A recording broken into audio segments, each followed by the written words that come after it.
So it's good to review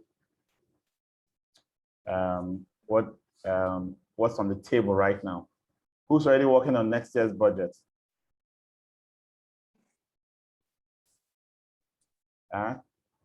Who's already working on next year's budget? You know that FMs are tempted to live for the day, like do the things of today. And things just happen as they happen, we take them one by one. What we're trying to get out of in this class is that tendency to live for the day. We are supposed to be proactive, which means we're supposed to have longer term planning, you know, as part of how we execute or deliver our jobs. Okay, so I'm going to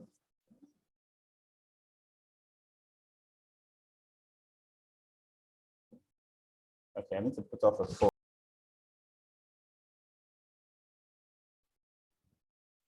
So there's one bit of technology I need to learn. How do you get a call not to come through into a phone when they're using the data to hotspots? Like if I'm hotspotting from my phone to my laptop, I'm using it for this training, and I don't want a call to come through because every time a call rings through, the internet disconnects. So I really need to find a solution to that. If it is possible for the call to be ringing, if it's possible for the call to be ringing and then I don't pick it and my internet will still be running, I would have been happy. I put it in mute. I put it in do not disturb.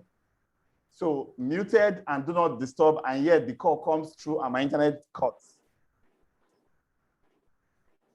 I would suggest that you have a little Wi-Fi. You use a little Wi-Fi. There are some Wi-Fi that you can carry about, so that you won't have to use your phone hotspot. Exactly. So I'm in Yenagoa right now. There's no Wi-Fi. Either you choose from MTN, Glo, or Airtel. Maybe I should buy their own Wi-Fi and carry their own hotspot along, right? Maybe you can do MTN, since MTN is mostly. What is Theodore, I said something. I mean, MTN has such a device, so I think they have one of the widest coverage. Okay, so maybe MTN MiFi, just take it along everywhere will be the solution, right? I think that's yes. Do they have MiFi? Just only router. They have two routers. I don't have a MiFi for MTN. Yeah. I have two routers. Agapo. Yes. You can get two phones. Divert your call to the second. Come again. I'll do what? Divert your incoming call to the second phone. Okay. Okay. Forward automatically all the calls. So what that means is that instead of the call to ring on the phone I'm using for internet, it will ring on the other one I'm not using. That's as I forward that. Okay. All right, cool. All right, that's a good one. That's a good one. Thank you very much. So you see, today's solution session is my own solution. All right. Okay, so we're going to get straight into this class since there is no other solution to bring up.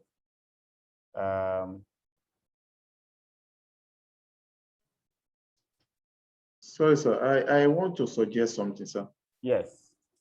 At this point, junction, it's still an FM solution. All the same. There has been this intelligence report that has been flying around that there's going to be demonstration all over the country for this June 12th. And then there is need for us to beef up security around our facilities. I think it's something that we can discuss how we can go about ensuring that, because there will be there is likely to be these hooligans, these boys taking advantage of the protest, trying to target some facilities. We've witnessed that, like this October 10th last year, that some of our facilities the shopping malls were attacked by these hoodlums. Yeah. Yeah, so it's still an FM issue that we need to look at. How can we prevent such? Okay. And then June 12th is just around the corner. 2 days away. For some of us that are 2 days away. Yeah. 2 days away, exactly. Like for me, I just had some briefings with some of my security. So to discuss how we can prevent such, or to discourage people from coming to the building, and then in case of any attack, what do we do? How do we get help? And then how do we? So those are the things that we were discussing. So I still ask the security company that is managing our building, to send us a plan. What do you want to do to protect us? So with that, we want to work with that and ensure that we have something in plan. I mean, in place, so that we are not completely surprised. Okay. If anything of such should happen. Okay. So the thing about emergency planning is what you do on short-term whim like this. Oh, let's prepare this week for Saturday. There's a likelihood, right? It's supposed to be like an icing, like a touch-up on your overall emergency plan. So what we advocate for FMs is have an emergency plan that you read through on a regular basis, at least quarterly, so that you can reflect new risks that are coming up on the plan. For example, I expect that after NSAS in October, we will have emergency plans that now includes civil unrest. If I show you my emergency plan for Max-Migold, you'll be surprised. The biggest issue that I have in my emergency plan is civil unrest. And that was because for all these years we've been inside the University of Lagos campus, the biggest times, the most important issues we've had to deal with that is emergency to us is students, going on rampage, university shutting down the campus from everybody, right? So the university does not remember at that time that, oh, well, we have some businesses that are tenants within this campus. What they just do when there's a disagreement with students is shut down the campus within 10 hours notice or 2 hours notice. They'll get everybody out by force quickly. And that includes us and our business. So how do we continue in our business? So we've had that kind of long-term planning to ensure that first, our people are not in harm's way. And secondly, we have an alternative approach to working. So for us, we have had to do a lot of digitization, Now, Max-Migold staff virtually work 100% on the cloud. All laptops are only a device for getting into the cloud these days. It's not as if you have anything in your laptop that you need. If somebody takes your laptop from you today, you won't even need it the next minute. You won't lose anything, right? So that's one of the approach. But the point I'm making here is you get to create a plan that identifies all of the risks. I said we're going to discuss your project dockets. I think it's high time we brought that in now so that we can look through the emergency preparedness and business continuity planning templates that we have. I would like you to use that to start working, but mainly on a long-term basis. So what you are going to be doing now, that there's a likelihood of such, is to say, what modifications can we make? What additional measures can we add? For example, if I were you, I would make sure that there's no staff on site, right? Make sure there's no staff on site. And if possible, get your security guards to be out of sight, even though they are on site. Like, for example, they are not within the range of being struck by people who are passing by, right? So, and then when there's any attempt at, breaching your perimeter, they will be able to observe it and, probably make some calls So you have a secondary plan with maybe a police or a mobile force that could be deployed, which should be arranged by a security company and arranged down. Okay. Yeah. Good afternoon. Good afternoon. Good afternoon, Mr. Paul. Yes. I recently volunteered to be the FM of my church. Okay. And as it is, there's nothing in place at all. Okay. The lightings are not well, they're not bright enough. Mm-hmm. The cables are scattered everywhere. Mm-hmm. In fact, they don't even have any HVAC system. And I know the master plan of the church is going to be a very massive one. But they're just finished decking the first floor, but there's no FM at all. Mm-hmm. So I want the house to actually advise me on how to go about it. That's a good one. That's a good one. Like setting up an FM system from scratch, isn't it? Yes, sir. Okay, so let's hear from the class. He's got nothing on the table.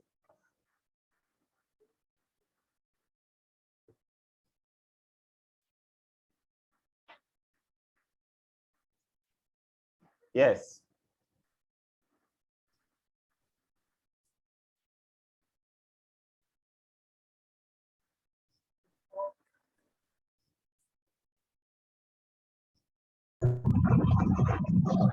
This one is a tough question.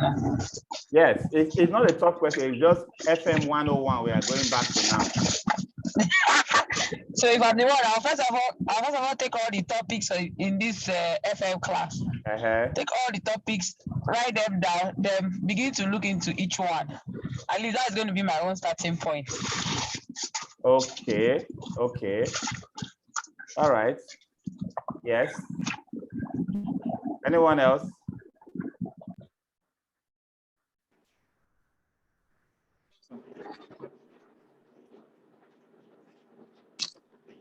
Hello, good evening. Good evening. Okay, so What's the question again? Sorry. Okay, so he's taking over a church as the FM. There's really nothing on ground. So he's starting the whole process of creating an FM system.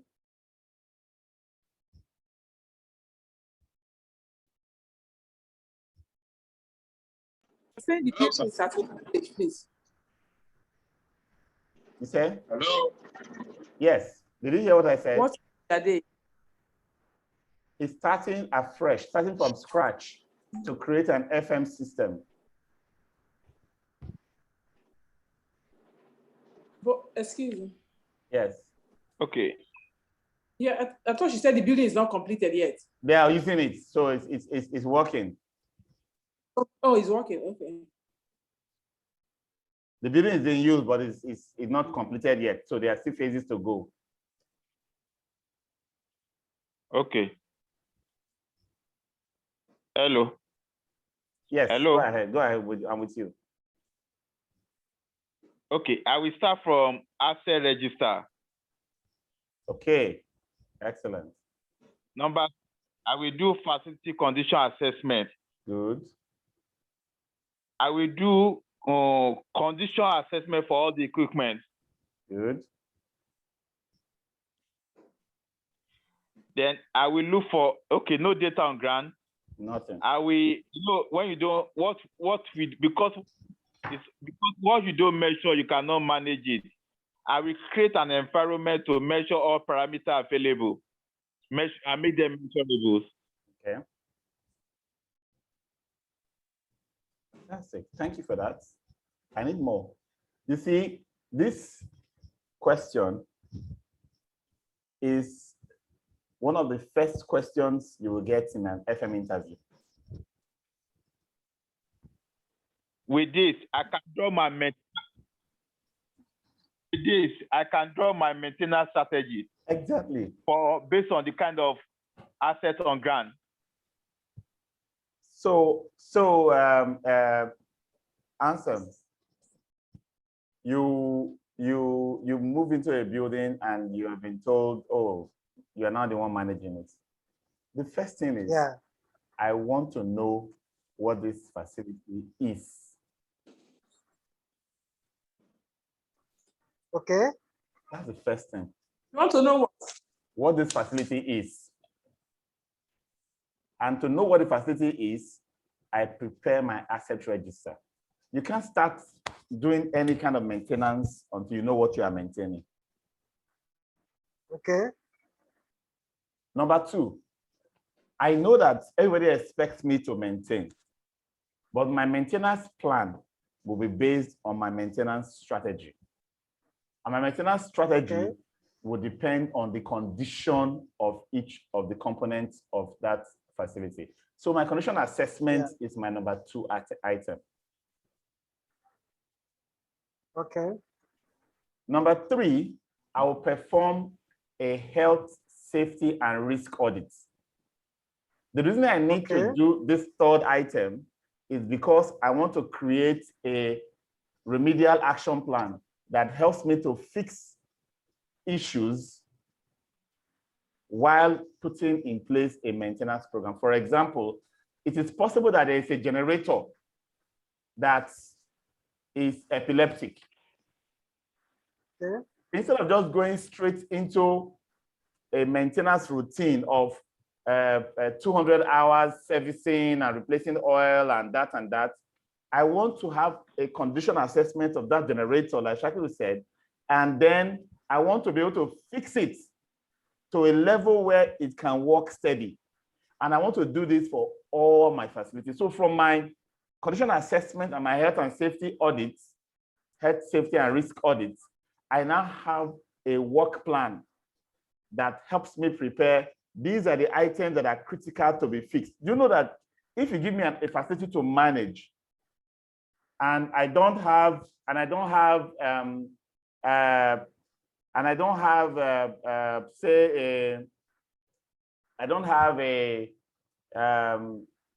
will I put it? I don't have a repair done on some of the basic things. I won't be able to manage that facility. I'm managing a 9th-floor building, the elevator is not working. What pumping machines are not working, they work once in a while. There's nothing I'm managing there. I have to first make sure that I can fix to some extent and create a steady operation before I now say, okay, yes, I'm managing.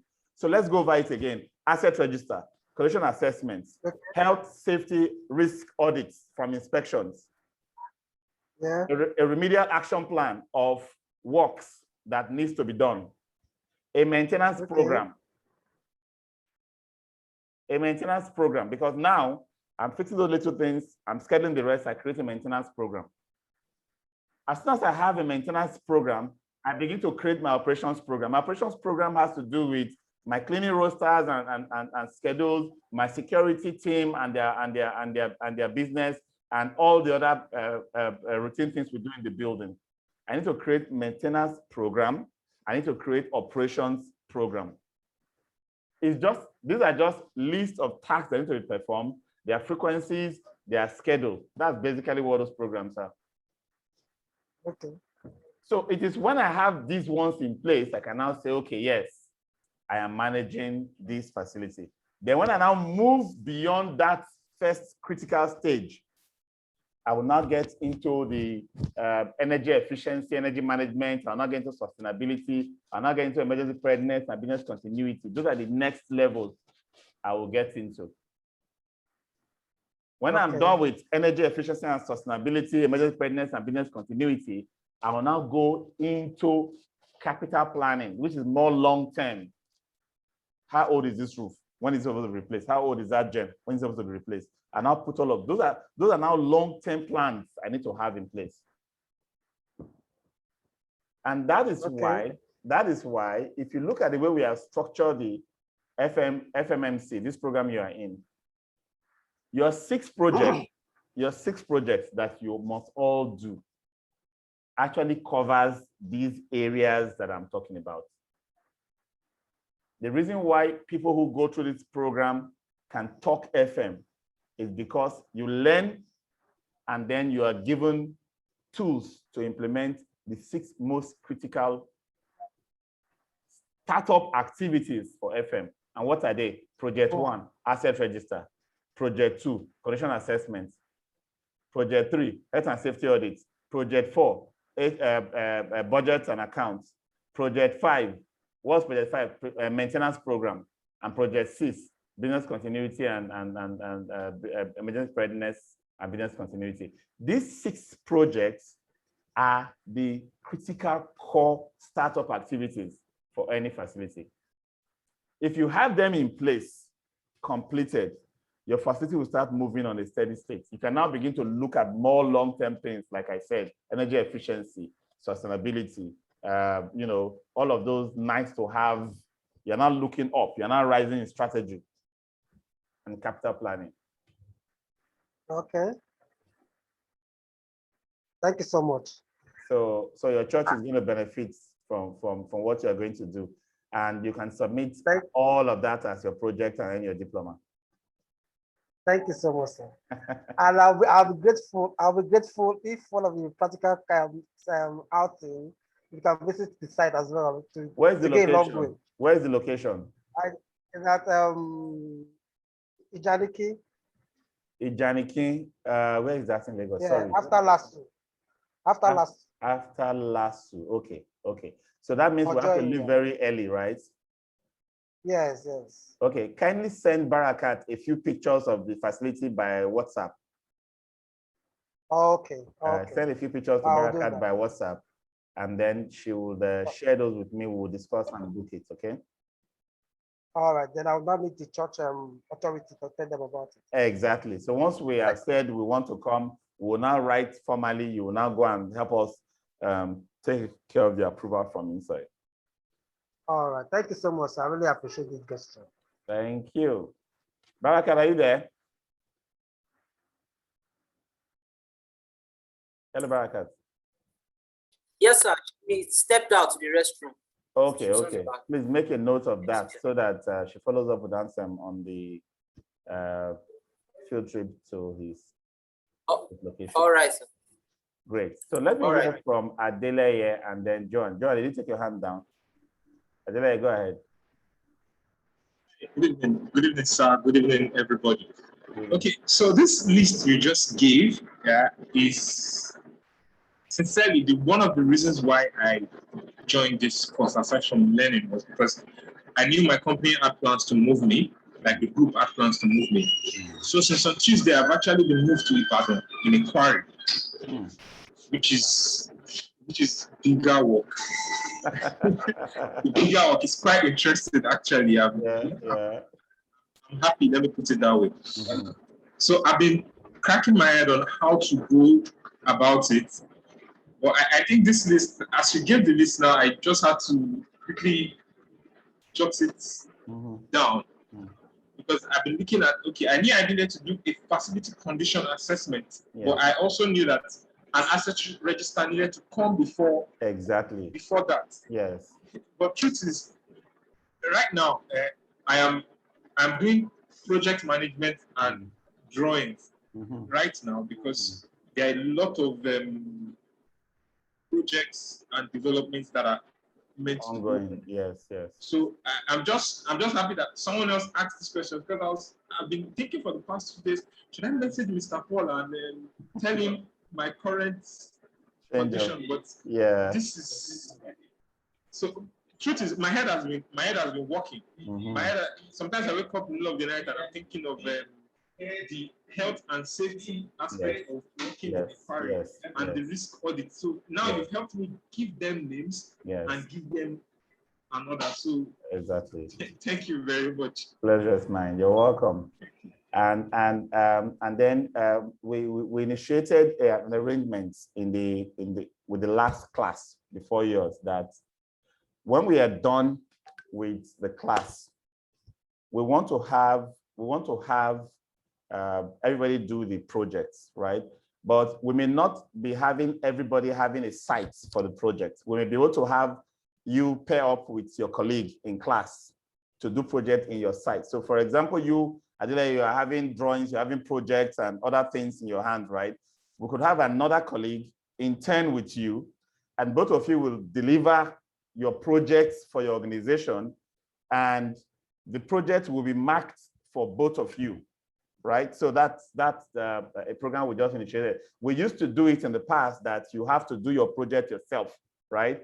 But because we had a lot of MDs come to the class, they don't want to use their own time to do the projects. They want to get employees from among their students so that they can use them to do the project. It wasn't quite working. Now we're formalizing it. So we're making it formal now that you could actually have a couple of colleagues work with you as interns or as employees in your organization. And one project can now be submitted for more than one student on this class, okay? So that's something we have just modified. And I hope that that's a very good idea, actually. Yeah, so that we can all get this done and move on, because I want to have everybody understanding, you know, having their hands dirty doing it, because that's where the difference really is. You can read textbook about asset register and conditional assessment, but until you actually get your hands dirty, reading serial numbers and model numbers and writing them down and counting and recording, you are still talking about it. You've not done it, you know. And for every graduate from this program for the last 5 years who have done all 6 projects, I don't know anyone that is still earning less than 250, 300K as we speak. Many of them come into this program from 60K jobs. Within 2 years, they have moved job twice, and they're now earning, you know, one called me, sent me a message today, oh, I've just been picked up. They said I should start on probation for 300K. And I said, when you came to this program, how much were you earning? He was on 60K. I'm telling you, 60K. Wow. Now there is. Okay, so the truth is, yeah. So the truth is, I was telling my sister over the weekend or thereabouts. Yeah. So what I just did to my CV was, so I did, what's their name? Alpha Mix Facility Management Professional, That's the last previous year. program, yeah. I added it last year. So what I just did, end of April, or maybe, end of April after we started, was I added this course as part of my training, but because there's no date yet, so I just put Facility Management Mastercard Diploma from Max-Migold and put 2021. I have gotten 3 calls in that space. Yeah, sure. Without finishing yet. Yeah, sure. So sincerely, I already have testimonies. Let's put it that way. Exactly. We had someone start this program, and within the first 10 classes, she was engaged as a head of FM for a bank. And what she was doing before then was all these estates, you know, residential estates, a supervisor and coordinator kind of role. She was employed as head of FM for a bank, and the level is not the same again. Last week I was in a mall and I saw her drive a very flashy car. I said, so this is what FM is doing now, right? So bottom line, bottom line, guys, is do not take for granted the projects. Don't take it for granted. Don't wait till the end to start working on them. It just opens your mind to the real hard work that FMs need to do as background work before you can start coasting. Many FMs have done their entire career, 10 years, 15 years on the job. They never did any of this. They are still struggling. But if you can do it and have this data in place and have this documents in place, your FM career just takes off in leaps and bounds. All right. So sorry, I didn't get that. My internet was off, was not clear. Okay. Are you talking about the project? That's where we in our office. No. So the thing the project we're going to do as part of this program, the asset register, condition assessment, health safety audits, and those things we listed. I said take them very seriously and start working on them, so we don't miss the opportunity. Many people have come to this class, learned all the things we learned, and did not do those projects. The difference is very clear in how you take FM and how you are perceiving the market. Okay. All right, that's for the young ones. Some of us are not looking for jobs with this. We want to just get smarter so you can win more business. Where I travel to now, I'm working on a bid that is going to be some, some 2 billion in value for FM work. And I look at the bid documents. It's I just know that more than 80% of people who are going to be responding to that bid will not understand jack what the bid is asking for. So, so even as a businessman, the knowledge of the profession will give you edge and advantage that no one else will have. I looked at the bid and I knew where those who put it together made a mistake. I know how others will respond to that mistake and how they will be thrown off when the final analysis comes. Because I'm hearing somebody's bidding 1 point something billion. And I'm looking at the job and I said, this job with 400 million in my hand, I'll do a very, very neat international standard work. So somebody says, oh, you're going to be bidding too low. I said, no, I'm not going to be bidding too low. I know what's here. I know what I can do. I've inspected the sites. But some people will bid very high. And at the end of the day, still be unable to deliver the specification that has been given in that. So don't take the training and the learning you are getting from this program for granted, whether you're a businessman or you're employed. The edge you're going to get from it is really going to be fantastic. Okay, let me share my screen. Today we're doing cleaning. So you can say, I know how to clean, right? Let's get to the end first. Let's hear that again.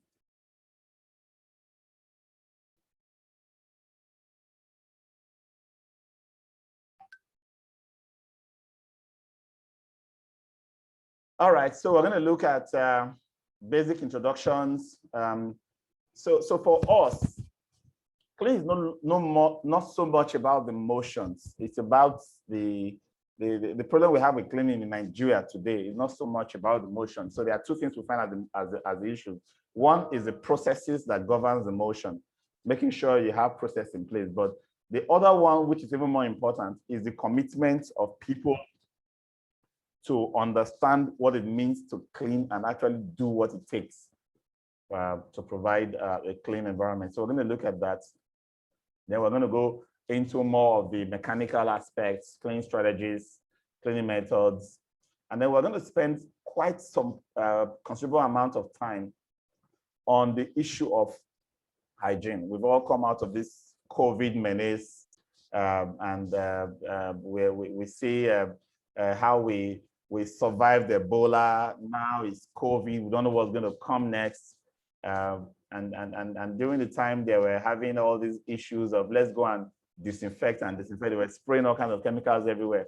I said, my position has always been, if you know what cleaning is, you will not be afraid of a pandemic. If you can actually clean, if you can actually have a cleaning system deployed, you won't need any extra measure to prepare for a pandemic. But that's part of what we're going to look at. We're going to look at hygiene, housekeeping, pest control systems. We want to, in a way, take a look at the conventional way to manage pests, and then we're going to look at integrated pest management, a way to handle pests, not necessarily by 100% chemicals approach. We're going to look at waste, and then some health and safety as it regards with regards to cleaning. All right. So by way of introduction, can we ask ourselves what work we do, what we like about our jobs? If we were to sit down in a quiet, place and have our pen and paper, what can we list as things we're going to do differently? I always like to conclude with this one. What is holding you back? Why are you not making those changes that you already think you should make? Why are you not making those improvements you already think you should make? Okay. Many facility managers get on the job and focus on the assets or the facilities. That's where they get it wrong. Your job really is about the users and the owners, giving the users a positive experience that adds value and adds to their productivity. That experience is what you should be focusing on. So, and cleaning is one area where that experience is most evident. Most evident. I come into my hotel room and then I take off my shoes. I put my feet on the ground. Everywhere looks very clean. But after a few steps, I feel sand under my feet. That changes the entire experience for me. As an FM, I know what happened. The cleaner came in and cleaned by mopping without first sweeping out the dust. Okay, that's what happened. But that is the experience I have. If you were to come into the room and you look around, you will see the place looking clean. This place is really, really clean. I'm talking about sand under my feet as my experience. What about having your nuts or your apple or something on your desk? Or something fell from your hand, or you put your hand on the table and use your hand to do something else, and then you got infected with something after the table was clean. So the experience is what really matters. How do you do your job in such a way that you can keep focusing on customer experience? As a basic way to look at cleaning, let's look at what cleaning means. Cleaning to everybody is about that clean environment, that squeaky clean, what you can see clean. But in facility management, with a focus on user experience, your cleaning goes beyond what the eyes can see to hygiene. Hygiene means that you are able to clean to the extent that people cannot get infected from your spaces. So that's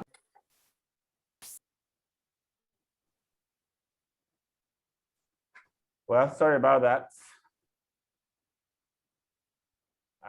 I will implement your technology advice before the next class session, I hope.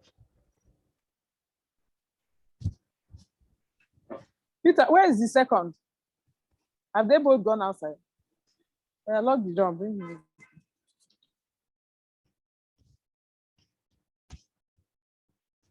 Okay, so we've talked about the clean, that's dirt, dust, stains, what the eyes can see. We've talked about the hygiene, the microbes, focus, cleaning, and then the third element of cleaning, odors, smells. You know, I've actually had this argument with cleaners before. I don't do my cleaning finish, the place they smell. It's clean, so take care of the smell. What constitutes smell? If you smell anything, it is particles of that thing that you are absorbing. Just the way you will take a spoon and say, let me test. I know what this tastes like right now, right?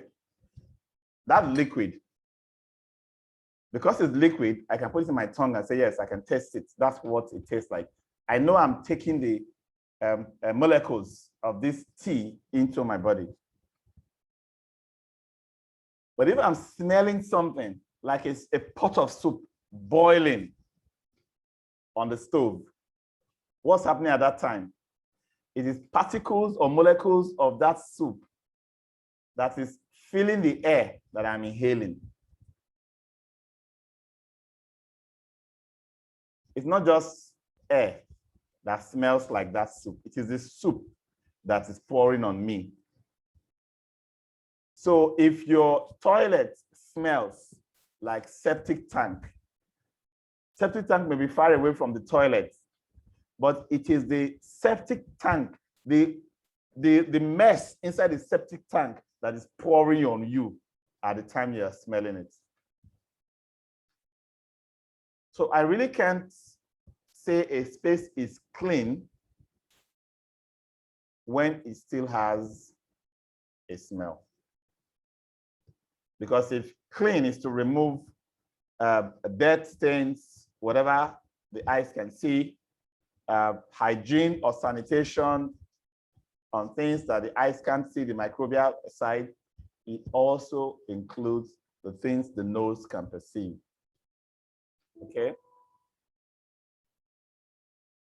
So we talk about cleaning and disinfecting. They need to go together so that all of those common issues that we encounter in our spaces can be taken care of. Bacteria, E. coli, MRSA. These are all types of bacteria, really. But what we are now dealing with now is even worse than bacteria. Viruses, you know, that don't necessarily have cure, that don't have solutions, are what we are having to deal with. And we will, with the same effort we used to, you know, wipe away bacteria, that's what we used to wipe away the viruses. Who would have thought that just soap, just put your hand under a sink, wash it with soap for 20 seconds, will wash away bacteria in your hand. Would have expected that there should be something more superior, but it will be washed off, it's washed off. So that's to tell you the power of cleaning and how it can help us prevent illnesses in our spaces. And then many of us, because we struggle with how to deal with the odor part of cleaning, what do? We get some more chemicals, call them air fresheners, and then we pump it into the space. What do you think happens when you pump air fresheners into a space? First, the smell, which is particles of that substance you don't want to inhale, does not leave. It is still there. What you now have is some inorganic chemicals mixing with it. In mixing with it, it gives you a pleasant sensation. That sensation is even more dangerous. You know why? What you probably were smelling is an organic matter, fecal matter, for example. But now you have taken an inorganic matter, something that, you know, shouldn't be inside the body in the first place. You've mixed it with it, created a new concoction, and you're inhaling everything. So whether allergy or not, some people say, oh, I'm not allergic. I don't sneeze when this inhaler is used or whatever. I can cope with it. Every chemical that goes into our body that cannot be digested, and most inorganic chemicals cannot be digested easily as we expect, will become something residual that can become cancerous over time. So we need to be very careful.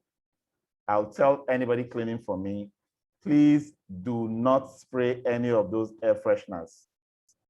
Clean and freshen the space. I want to smell freshness of the cleaning, not to come in and smell the chemicals you've added to the mess that was in the space. For the sites I supervise, I take air fresheners away from the cleaning materials requirements. Of course, some clients like to have some of those diffusers. They're easy to manage their moods and like to enjoy the ambience, but it's not part of cleaning. So if you are using air fresheners, you're using any distilling chemicals or oils, don't call it part of cleaning. That's the point I'm making. Cleaning is to remove all odors and smell, remove all germs and impurities, and clean for physical things that might become eyesores that you can see. So that's the whole idea.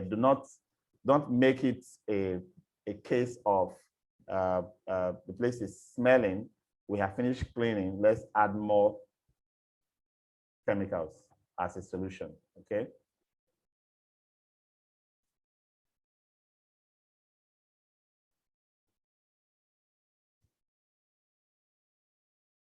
So we've gone through that basics of cleaning as well as hygiene.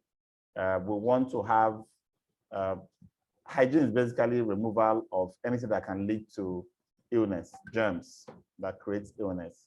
And these germs are not physical, all right? So you can't see that there are germs on the surface, but you just know that you have cleaned it. So what you need to now do is to ensure that your cleaning is that thorough, or you use the right substances that can ensure that you don't have germs.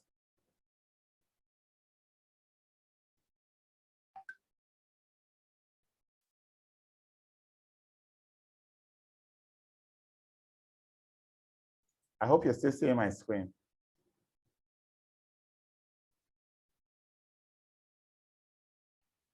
No. My screen not showing. It's showing, sir. We can see it. It's showing. Okay, great. It's showing. All right, good. Thank you. All right. So I guess you tried the first time was introduced to you during the quality class because cleaning is one of the easiest way you make contacts with your building users. A building user can be in your facility and not experience most other services you provide. But the first impression is received from cleaning. The most long-lasting impression is received from cleaning. What stays longest in the memory or mind of anybody that has experienced your facility is received from cleaning. So getting it right the first time is most critical. So when you say, oh, I'm improving my FM quality, then FM quality at the basic level is cleaning quality. You start from there. Paying attention to details. I had a client once that told me that he wants to take me and my facility managers to go and visit a clean environment, a well-maintained environment. And why does he want to do that? He wants to give us an orientation of what it means for a space to be pleasing to the users. That what we are doing and what we were accepting at that time as okay show that the team have not seen how a facility should look. So he wants to go and show us what if I felt so embarrassed after 20 years of doing this job. I felt so embarrassed. And what was his experience? His experience was that when he walks on the corridors or goes into some offices, he sees some skirtings on tiled floors that have a different shade or look darker than the tiles. You know, those skirtings are actually cut out of the tiles.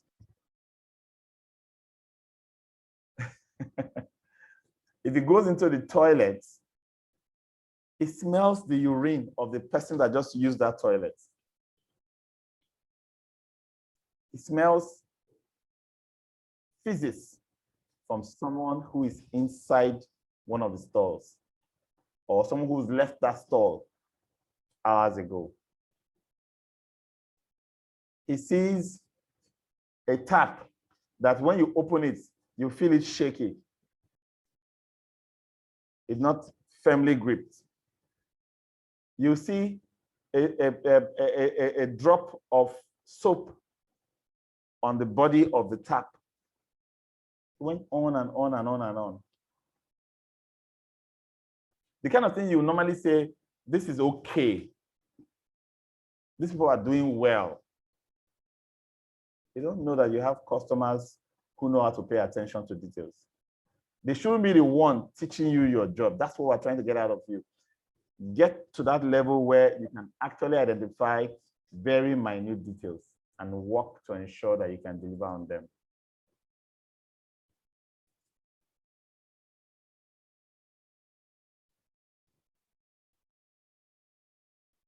focus should always be on who?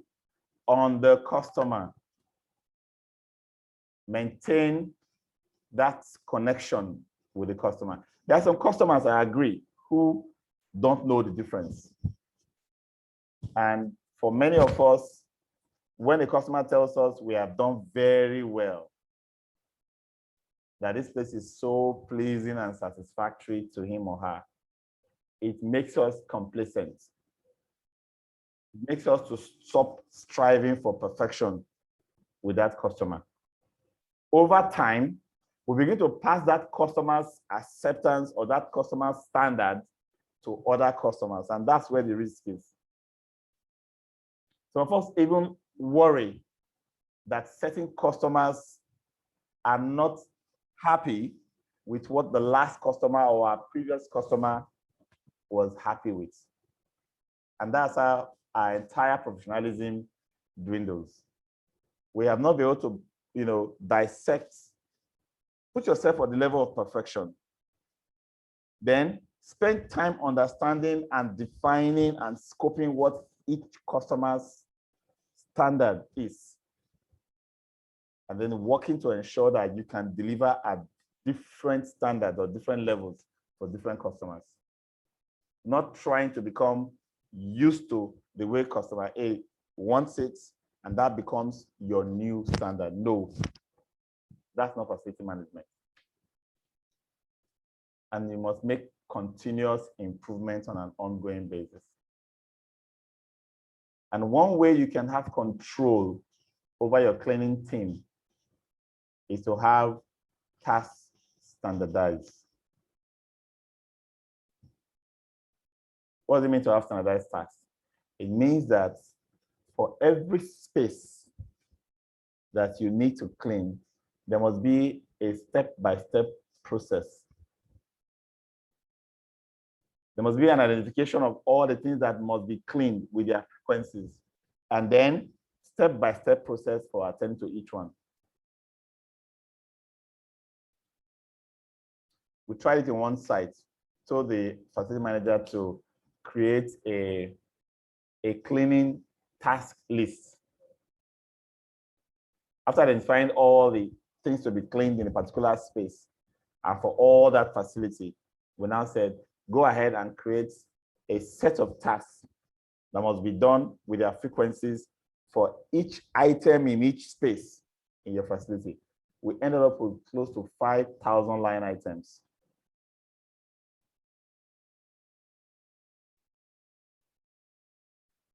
You could, that's because we're talking about some 500 spaces in that facility. So it's a lot. And each space will have, let's say 50 spaces with about 5 to 10 items. For example, if you have a space like the one I'm in right now, this space has a floor that needs to be cleaned. It has a table that needs to be cleaned. It has a window that needs to be cleaned. It has lights that need to be cleaned. It has a shelf that needs to be cleaned. So I'm talking of 5 items.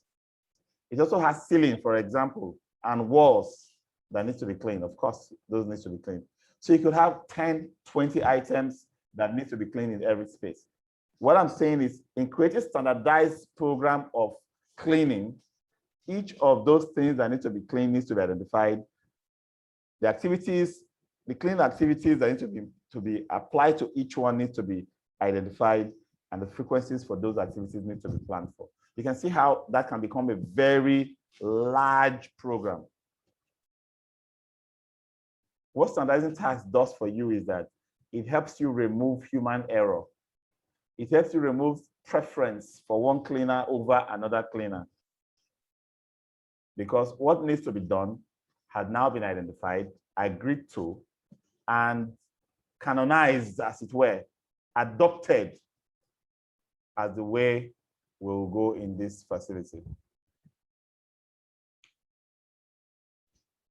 And I started out saying the problem with cleaning is not so much about the motions of cleaning.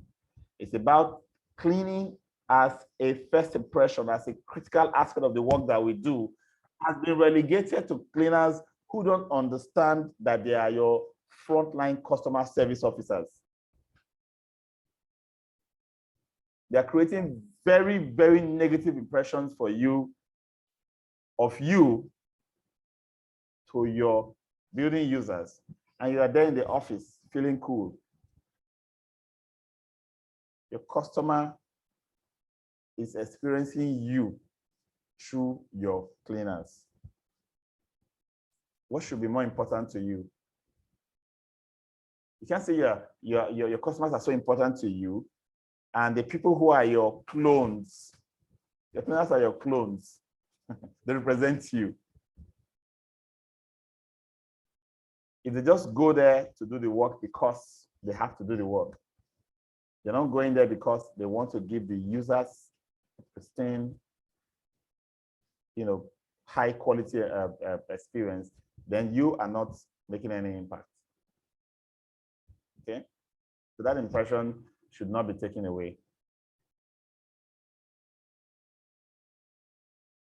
Many of us have outsourced cleaning companies. I have discussed training with a company before, and the feedback I got was that people came here to work. This is not a school. If you don't train them, they will do a job that is below par. If you're afraid that if you train them, they will leave, try not training them and see how they work. They will stay.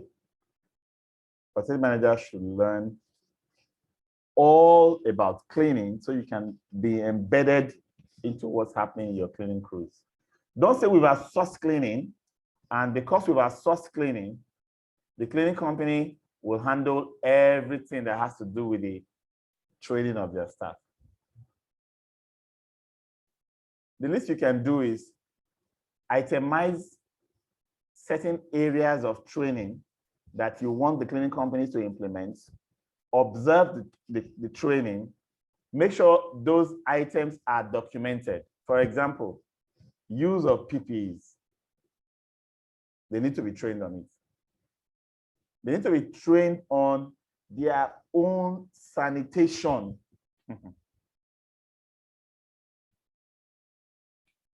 I'm a cleaner, but I'm dressed shabbily, I'm wearing dirty clothes, I'm smelling. What kind of cleaning am I providing?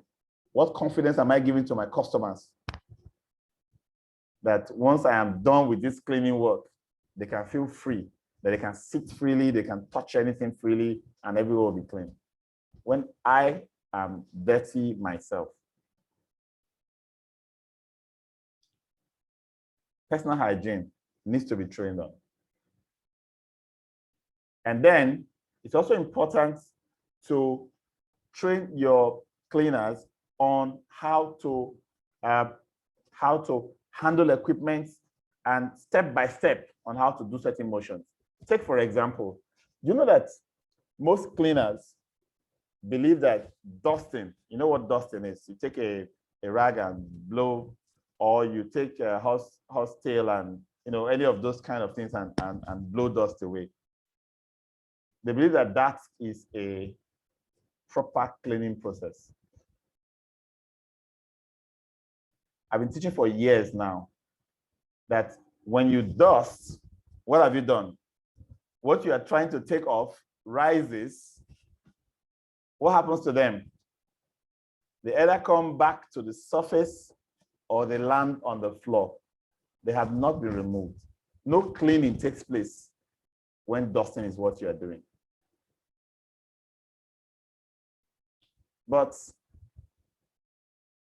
it's most people's practice. How do you train them to replace dusting with wiping? There's dry wiping.